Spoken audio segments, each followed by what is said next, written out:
Hello বন্ধুরা, গরমটা যাচ্ছেই না, বৃষ্টি হচ্ছে, কিছুক্ষণ ঠান্ডা আবার গরম।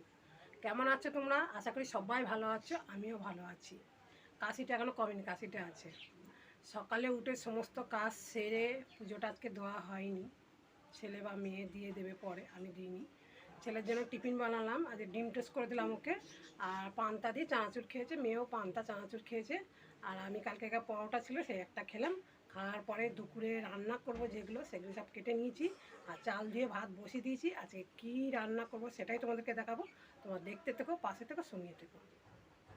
টিফিন খাওয়ার পরে চাল ধুয়ে ভাত বসিয়ে দিয়েছি, ভাতটা ফুটে গেছে। তারপরে আমি সবজি সব কেটে নিয়েছি, যা আলু ডুমো ডুমো করে কেটে আমি ধুয়ে নিয়েছি। অনেকগুলো আলু আছে এখানে, 5-600 মতন আলু আছে, আমি ডুমো ডুমো করে কেটে ধুয়ে রেখেছি। আর সজনের ডাঁটা কেটে ছাড়িয়ে ধুয়ে নিয়েছি, আলু সজনের ডাঁটা কেটে ধুয়ে সব রেখেছি। আর আছে বড়ি, 1 প্যাকেট বড়ি আছে, হাফ দেবো, বড়ি রান্না করবো, হাফ রেখে দেবো।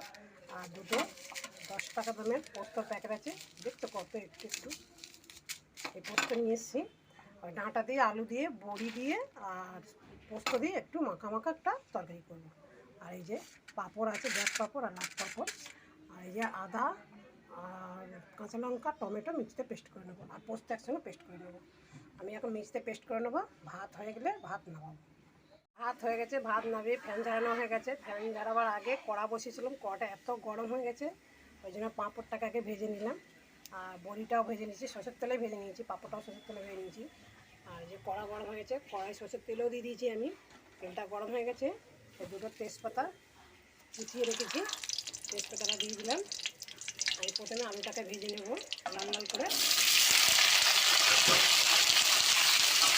আলু লাল লাল ভাজা হয়ে গেলে সেগুলো দেখা দেবো, সব মশলা দেবো। আমি তো ভাজা বসেছিলাম, লাল লাল ভাজা হয়ে গেছে, লাল লাল ভেজে নিয়েছি। সজনে ডাঁটাটা দিয়ে দেবো, সজনে ডাঁটাটা একটু ভেজে নেবো, না তো গন্ধ বেরোবে, একটা কাঁচা কাঁচা গন্ধ বেরোবে সজনে ডাঁটা। আলুকে একটু আলু সঙ্গে ভেজে নেবো, আলু সজনে ডাঁটা ভাজা হয়ে গেছে, এবার সব মশলা দেবো আমি। কাঁচা লঙ্কা, আদা, টমেটো আর এই পোস্ত পাতা দুটো ছিলাম, মিক্সিতে পেস্ট করে নিয়েছি, মশলা বাটাটা দিয়ে দিলাম। গুঁড়ো মশলা দেবো, নুন আছে 1 চামচ, 1 চামচ হলুদ, 1 চামচ দিয়ে দেবো, 1 চামচ ধনে গুঁড়ো আর 1 চামচ লঙ্কা গুঁড়ো, গুঁড়ো মশলাগুলো দিয়ে দিলাম।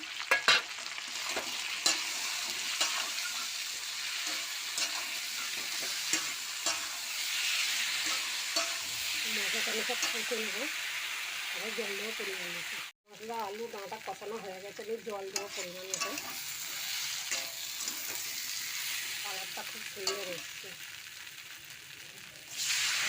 জল দিলাম। আর দেবো না, আমি এবার চাপা দেবো, ফুটে উঠলে বড়িগুলো দেবো।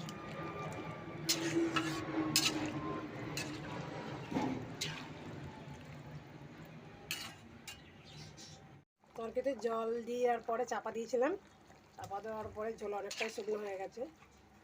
দেখবা আলুটা গলেছে কিনা, আলুটা ভালো সিদ্ধ হয়ে গেছে।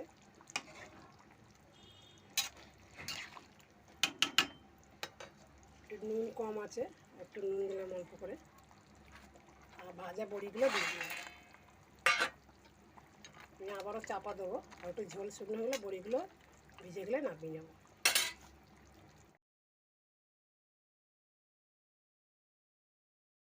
বন্ধুরা, আমার দুপুরে রান্না হয়ে গেছে, এখন বাজে 1:45 হয়েছে। সাদা ভাত, একদম সরা সরা ভাত, আর হয়েছে বড়ি দিয়ে, সজনে ডাঁটা দিয়ে, আলু দিয়ে, পোস্ত দিয়ে মাখা মাখা একটা তরকারি ঝোল। দেখো মাখা মাখা করেছি, বড়িগুলো কত সুন্দর ঝোলে ফুটে বড় বড় হয়ে গেছে, কালারটা খুব সুন্দর হয়েছে। উপরে একটা সর লেয়ার পড়ে গেছে। আর হয়েছে পাঁপড় ভাজা। আজকে এই রান্না হয়েছে। আজকে বুদ্ধ পূর্ণিমা, নিরামিষই করেছি আজকে। মেয়ে পড়াতে গেছে, মেয়ে আসলে একসঙ্গেই খাবো। আর বন্ধুরা, আমার ভিডিও দেখতে থেকো, পাশে থেকো, সঙ্গে থেকো, তোমরা সব ভালো থেকো, সুস্থ থেকো। আর আমার মতো রান্না করে তোমার বাড়িতে খাও। আর বাসন থালা আছে, সেগুলো মাজবো, বাইরে জামা কাপড় আছে, সেগুলো তুলে নিয়ে এসে গোছাবো।